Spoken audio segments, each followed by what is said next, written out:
आप सभी का स्वागत है बिंदास खबरें में। देश और दुनिया की तमाम बड़ी खबरों को इस वीडियो में जानेंगे। लॉकडाउन 5 और अनलॉक 1 की सभी तमाम बड़ी खबरों को जानने के लिए इस वीडियो को अंत तक जरूर देखें। लेकिन उससे पहले अगर आप चाहते हैं कि ये खबरें आपके पास सबसे पहले पहुंचे तो इस चैनल को सब्सक्राइब करके बेल के आइकन को जरूर दबाएं। जी दोस्तों, बढ़ते हैं आज की पहली और बड़ी खबर की तरफ। आज की पहली और बड़ी खबर जो निकल कर आ रही कि उद्योग जगत को पीएम मोदी का मंत्र, लोकल के लिए वोकल होना जरूरी, स्वदेशी को अवसर बनाएं। जी दोस्तों, आपको बता दें कि महामारी के महासंकट के बीच आज प्रधानमंत्री नरेंद्र मोदी ने इंडियन चैम्बर ऑफ कॉमर्स यानी कि आईसीसी के विशेष कार्यक्रम को संबोधित किया। प्रधानमंत्री ने अपने भाषण की शुरुआत बंगाली भाषा में की। ये कार्यक्रम कोलकाता में हो रहा है। प्रधानमंत्री नरेंद्र मोदी ने इस दौरान कहा कि 95 साल से आईसीसी देश की सेवा कर रहा है। पीएम बोले कि आज के वक्त में देश का आत्मनिर्भर होना जरूरी है, दूसरे देशों पर अपनी निर्भरता कम करनी होगी। जी दोस्तों, आपको बता दें कि आत्मनिर्भर भारत के लिए प्रधानमंत्री ने कहा कि आज जो चीजें हमें विदेश से मंगवानी पड़ती है, हमें विचार करना होगा कि वो हमारे देश में कैसे बने और फिर कैसे हम उसका निर्यात करें। पीएम मोदी ने कहा कि यही वक्त है कि लोकल के लिए वोकल हुआ जाए। आत्मनिर्भर भारत अभियान के तहत बड़े रिफॉर्म का ऐलान किया गया, अब उन्हें जमीन पर उतारा जा रहा है। दोस्तों, आपको बता दें कि प्रधानमंत्री मोदी ने कहा कि आज कोई भी कंपनी सीधे पीएमओ तक अपने सामान या प्रपोजल को पहुंचा सकती है। लोगों को जीईएम से जुड़ना होगा ताकि देशी कंपनियों का सामान सरकार भी खरीदे। दोस्तों, आगे बढ़ने से पहले वीडियो को लाइक और शेयर जरूर कर दें। अगर अभी तक आपने चैनल को सब्सक्राइब नहीं किया तो सब्सक्राइब करें, बेल के आइकन को दबाएं, ऑल नोटिफिकेशन को जरूर ऑन करें। और इसी के साथ बढ़ते हैं अगली बड़ी खबर की तरफ। अगली बड़ी खबर जो निकल कर आ रही कि राजस्थान में कांग्रेस को विधायकों के टूटने का डर, होटल के बाहर सादी वर्दी में पुलिस तैनात। जी दोस्तों, आपको बता दें कि राजस्थान में महामारी काल में सियासी उठापटक भी शुरू हो गई है। 3 सीटों पर राज्यसभा चुनाव से पहले राजस्थान में विधायकों की खरीद फरोख्त के आरोप लग रहे हैं। मुख्यमंत्री अशोक गहलोत ने आरोप लगाया है कि उनके और निर्दलीय विधायकों को पैसे का लालच दिया जा रहा है, इसलिए सभी विधायकों को जयपुर के शिव विलास होटल में रखा गया है। जी दोस्तों, आपको बता दें कि जयपुर में स्थित शिव विलास होटल में सादी वर्दी में 50 से ज्यादा पुलिस जवान तैनात हैं। दोस्तों, आपको बता दें कि पुलिस कर्मियों ने कहा कि उच्च अधिकारियों ने हमें कहा है कि सादी वर्दी में यहाँ पर तैनात रहो और आने जाने वालों पर ध्यान रखो और साथ ही विधायकों पर नजर रखो। दोस्तों, आपको बता दें कि गौरतलब है कि आगामी 19 जून को होने वाले राज्यसभा चुनाव को लेकर राजस्थान में कांग्रेस पार्टी चौकस नजर आ रही है। पार्टी ने अपने विधायकों को टूटने से बचाने के लिए और अपने निर्दलीय विधायकों को शिव विलास होटल में भेज दिया है। जी हाँ दोस्तों, बढ़ते हैं अगली बड़ी खबर की तरफ। अगली बड़ी खबर जो निकल कर आ रही है कि उद्धव ठाकरे बोले पाबंदियों का पालन करें लोग, नहीं तो फिर से लगाना पड़ सकता है लॉकडाउन। जी दोस्तों, आपको बता दें कि महाराष्ट्र में महामारी बेकाबू हो चुका है। यहाँ पर 95,000 के करीब मरीजों की संख्या हो गई है, जबकि 3500 के करीब लोगों ने दम तोड़ दिया है। पिछले 24 घंटे में 3,254 नए केस सामने आए हैं और 149 लोगों ने दम तोड़ा है। राज्य में बढ़ते मामलों के बीच मुख्यमंत्री उद्धव ठाकरे ने फिर से लॉकडाउन लगाने की बात कही है। यह दोस्तों, आपको बता दें कि उद्धव ठाकरे ने बुधवार को कहा कि अगर लोग पाबंदियों का सम्मान करने में विफल रहे तो राज्य में एक बार फिर लॉकडाउन लागू करना पड़ सकता है। उन्होंने ये भी कहा कि लोकल ट्रेनों को फिर से शुरू करने की मांग हम केंद्र से कर चुके हैं। शटडाउन की वजह से कई लोग फिर से अपनी ड्यूटी शुरू नहीं कर पा रहे हैं। जी हाँ दोस्तों, आपको बता दें कि महाराष्ट्र में महामारी के मरीजों की संख्या 94,041 हो गई है, जबकि 3,438 लोग दम तोड़ चुके हैं। महाराष्ट्र में महामारी के एक्टिव केस 46,074 हैं।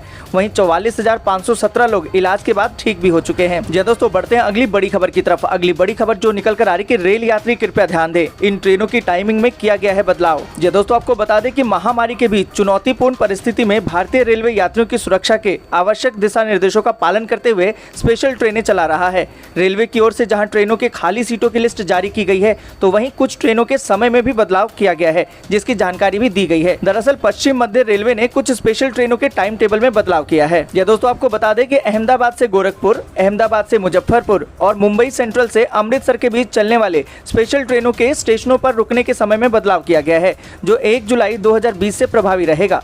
पश्चिम मध्य रेलवे की ओर से ट्वीट करके इस बात की जानकारी दी गई है। यह दोस्तों, आपको बता दें कि इंडियन रेलवे ने देश भर में चल रही Darbhanga express, Janshatabdi express, Bihar Sampark Kranti, Awadh express, Lucknow mail, Bhopal mail, Gomti express, Poorva express और दुरंतो समेत तमाम स्पेशल ट्रेनों में खाली सीटों की लिस्ट जारी की है। आप अपनी यात्रा के अनुसार ट्रेनों में खाली सीटों के आधार पर टिकट बुक करा सकते हैं। जी हाँ दोस्तों, आपको बता दें कि इंडियन रेलवे ने हाल ही में सभी जोनों को वर्तमान में चल रही 230 स्पेशल ट्रेनों को टाइम पर पहुंचाने की बात कही थी।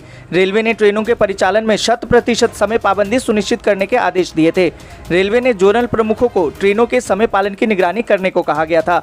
रेलवे द्वारा सभी जोनों को भेजे गए मैसेज में कहा गया कि वर्तमान में बहुत कम ट्रेनें चल रही हैं, इसलिए इनमें कोई भी देरी नहीं होनी चाहिए। रेलवे के 7 जोन हैं जिसके लिए यह बात कही गई है। दोस्तों बढ़ते हैं अगली बड़ी खबर की तरफ। अगली बड़ी खबर जो निकल कर आ रही है कि सीएम अरविंद केजरीवाल ने की अमित शाह से मुलाकात, दिल्ली के हालात पर की चर्चा। दोस्तों आपको बता दें कि दिल्ली के मुख्यमंत्री अरविंद केजरीवाल ने केंद्रीय गृह मंत्री अमित शाह से मुलाकात की। अरविंद केजरीवाल ने ट्वीट करके इस बात की जानकारी दी।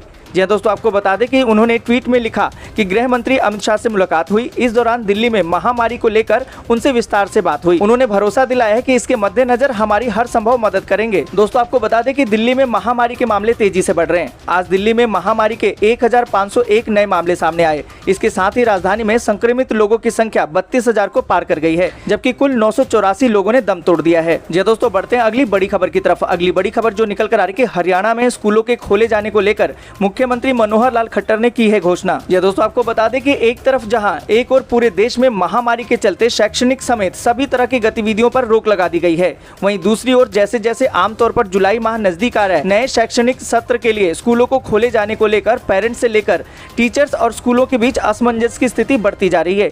इस बीच हरियाणा के मुख्यमंत्री मनोहर लाल खट्टर ने राज्य के स्कूलों को खोले जाने से संबंधित दिशा निर्देश जारी किए हैं। मुख्यमंत्री ने राज्य के स्कूलों को 15 अगस्त 2020 के बाद स्कूलों को चरणबद्ध तरीके से खोले जाने के निर्देश दिए हैं। इसके तहत स्कूलों में प्राइमरी कक्षाएं 31 अगस्त तक स्थगित रहेंगी और सितंबर में स्थिति के मूल्यांकन के बाद कोई भी निर्णय लिया जाएगा। दोस्तों आपको बता दें कि इससे पहले अभी हाल ही में केंद्रीय मानव संसाधन विकास मंत्री डॉक्टर रमेश पोखरियाल निशंक ने जानकारी दी थी कि मंत्रालय के विद्यालय शिक्षा सचिव, विभिन्न राज्यों के विद्यालय शिक्षा सचिवों, केंद्रीय विद्यालय तथा नवोदय विद्यालय के आयुक्तों के बीच 8 जून 2020 को वीडियो कॉन्फ्रेंसिंग में मीटिंग हुई थी। इस मीटिंग में ज्यादातर राज्यों का पक्ष था कि स्कूलों को अभी अगले 2 माह तक बंद रखा जाए और ऑनलाइन शिक्षा के जरिए छात्रों की पढ़ाई जारी रखी जाए। इस मीटिंग में स्कूलों को फिर से खोले जाने को लेकर 15 जुलाई के बाद ही किसी भी तरह की चर्चा की जाएगी। आपको बता दें कि सीबीएसई बोर्ड द्वारा नॉर्थ ईस्ट दिल्ली के केंद्रों पर 10वीं की बची हुई परीक्षाएं और पूरे देश के विभिन्न केंद्रों पर 12वीं की बची बोर्ड की परीक्षाओं का आयोजन 1 जुलाई से 15 जुलाई 2020 के लिए किया जाना है। दोस्तों बढ़ते हैं अगली बड़ी खबर की तरफ। अगली बड़ी खबर जो निकल कर आ रही है, नोएडा में प्राइवेट लैब का बड़ा फर्जीवाड़ा, नेगेटिव रिपोर्ट को बता रहे थे पॉजिटिव। दोस्तों आपको बता दें कि महामारी काल में जब पूरा देश इस महामारी से मुकाबला कर रहा है, तो ऐसे में कुछ प्राइवेट लैब ने उन्हें कमाई का धंधा बना लिया है। ये प्राइवेट लैब मरीजों के आईसीएमआर के तमाम गाइडलाइंस को दरकिनार करते हुए गलत तरीके से सैंपल इकट्ठा कर लोगों की जिंदगी को खतरे में डाल रही है। तो लोग महामारी नेगेटिव हैं, उन्हें ये लैब्स पॉजिटिव बता रहे हैं। चंद रुपयों की खातिर लोगों की जिंदगी के साथ खिलवाड़ किया जा रहा है। दोस्तों आपको बता दें कि जांच के दौरान पता चला कि दिल्ली से सटे नोएडा में ऐसे 20 से ज्यादा लोग हैं जिन्हें हल्के बुखार, खांसी और जुकाम की शिकायत थी। ये सभी इलाज के लिए अपने अपने घरों के नजदीक प्राइवेट डॉक्टर के पास गए थे, जहां इन्होंने महामारी का शक बताकर टेस्ट की सलाह दी। इन लोगों ने प्राइवेट लैब में महामारी टेस्ट करवाया। कुछ लोगों के घर जाकर ही सैंपल इकट्ठा किया गया। दोस्तों आपको बता दें कि पता चला कि सभी की रिपोर्ट पॉजिटिव है। इसके बाद इन लोगों को सरकारी द्वारा तैयार किए गए ग्रेटर नोएडा शारदा अस्पताल में महामारी आइसोलेशन वार्ड में भेज दिया गया, जहां इनकी दोबारा से जांच की गई। हैरानी की बात ये कि करीबन 20 से ज्यादा लोगों की रिपोर्ट नेगेटिव आई, जिससे कि नोएडा प्रशासन में हड़कंप मच गया। दोस्तों बढ़ते हैं अगली बड़ी खबर की तरफ। अगली बड़ी खबर जो निकल कर आ रही है, आदित्य बोले लॉकडाउन के लिए प्लानिंग जरूरी, 4 घंटे के नोटिस पीरियड पर करना गलत। दोस्तों आपको बता दें कि महामारी के संकट काल में महाराष्ट्र में सबसे अधिक चुनौती सामने आ रही है। इस बीच राजनीति भी अपने चरम पर चल रही है। बीते दिनों भारतीय जनता पार्टी ने राज्य सरकार के खिलाफ प्रदर्शन भी किया था। अब आदित्य ठाकरे ने बीजेपी पर पलटवार किया है। उन्होंने कहा कि बीजेपी दुनिया की एक ऐसी इकलौती पार्टी है जो संकट के वक्त में राजनीति करने में लगी हुई है। साथ ही उन्होंने कहा कि लॉकडाउन या अनलॉक किसी प्लानिंग के तहत होना चाहिए। दोस्तों आपको बता दें कि आदित्य ठाकरे ने कहा कि हमारी सरकार महामारी के खिलाफ मुकाबला कर रही है। मुख्यमंत्री के साथ मिलकर हर मंत्री अपनी ओर से पूरी कोशिश कर रहा है। आदित्य बोले कि सोशल मीडिया और मीडिया में राजनीतिक मुकाबला दिखाया जा रहा है, लेकिन हम इस चक्कर में नहीं पड़े हैं और महामारी के खिलाफ मुकाबला जारी रहेगा। दोस्तों बढ़ते हैं अगली बड़ी खबर की तरफ। अगली बड़ी खबर जो निकल कर आ रही है, हाइड्रोक्सीक्लोरोक्विन के निर्यात से पूरी तरह रोक हटाने को मिली सरकार की मंजूरी। दोस्तों आपको बता दें कि केंद्र सरकार ने महामारी से निपटने में कारगर मानी जा रही मलेरिया की दवा हाइड्रोक्सीक्लोरोक्विन के निर्यात से पूरी तरह रोक हटाने के प्रस्ताव को हरी झंडी दे दी है। केंद्रीय रसायन एवं उर्वरक मंत्री डीडी सदानंद गौड़ा ने यह जानकारी दी है। दोस्तों आपको बता दें कि उन्होंने बुधवार को बताया कि हाइड्रोक्सीक्लोरोक्विन के एपीआई यानी कि बल्क ड्रग और उसके फॉर्मुलेशन दोनों के निर्यात से प्रतिबंध हटा लिया गया है। गौरतलब है कि इस दवा के कमर्शियल निर्यात पर केंद्र सरकार ने गत 25 मार्च को रोक लगा दी थी। हालांकि मानवीय आधार पर कई देशों को इसकी खेप भेजी गई, लेकिन इसका निर्यात निजी कंपनियों को नहीं, सिर्फ सरकारों को किया जा रहा था। जी हाँ दोस्तों, बढ़ते हैं अगली बड़ी खबर की तरफ। अगली बड़ी खबर जो निकल कर आ रही है कि लालू यादव ने इंदिरा विरोध से पाया मुकाम, अडवाणी विरोध से कद और मोदी विरोध से वापसी। जी हाँ दोस्तों, आपको बता दें कि बिहार की सियासत के सबसे कदावर नेताओं में शामिल आरजेडी प्रमुख लालू प्रसाद ने आज जिंदगी के 72 साल का सफर पूरा कर लिया। आरजेडी इस बार लालू के जन्मदिन को गरीब सम्मान दिवस के रूप में मनाएगी। 72,000 से ज्यादा गरीबों को खाना खिलाने का काम करेगी। पार्टी ने बिहार के प्रत्येक प्रखंड में कम से कम 151 लोगों को खाना खिलाने का लक्ष्य रखा है। यह दोस्तों आपको बता दें कि आजादी के करीबन 1 साल बाद 11 जून 1948 को बिहार के गोपालगंज में जन्मे लालू प्रसाद यादव ने छात्र राजनीति से शुरू कर मुख्यमंत्री और केंद्रीय मंत्री तक का सफर तय किया। बिहार में सामाजिक न्याय के लिए किए गए कामों के लिए उन्हें जाना जाता है। फिलहाल लालू यादव चारा घोटाले मामले में रांची के बिरसा मुंडा जेल में सजा काट रहे हैं। हालांकि स्वास्थ्य खराब होने के चलते रिम्स अस्पताल में भर्ती है। यह दोस्तों आपको बता दें कि साल 1974 में बिहार और गुजरात में तत्कालीन इंदिरा गांधी सरकार के खिलाफ किए गए आंदोलन से लालू का सियासी कद बढ़ा। 1975 में आपातकाल के खिलाफ आवाज बुलंद करके लालू यादव मीसा कानून के तहत जेल में रहे। लालू के जेल में रहते उनकी बेटी का जन्म हुआ तो उन्होंने उसका नाम मीसा भारती रखा। यह दोस्तों आपको बता दें कि लाल कृष्ण आडवाणी ने राम मंदिर के निर्माण के मुद्दे पर 1990 में रथ यात्रा निकाली तो लालू ने बिहार के समस्तीपुर में उनका रथ रोका और आडवाणी को गिरफ्तार किया। इसका सियासी असर यह हुआ कि केंद्र की वीपी सरकार गिर गई, लेकिन लालू यादव राजनीतिक तौर पर मजबूत हो गए। यह दोस्तों आपको बता दें कि लालू की सियासत में तब नया राजनीतिक मोड़ आया जब 1996 में चारा घोटाले का दाग उनके दामन पर लगा। 1997 में सीबीआई लालू यादव की गिरफ्तारी के लिए वारंट लेकर आई तो उनका मुख्यमंत्री पद से इस्तीफा देना पड़ा और उन्होंने अपनी राजनीतिक विरासत अपनी पत्नी राबड़ी देवी को सौंप दी।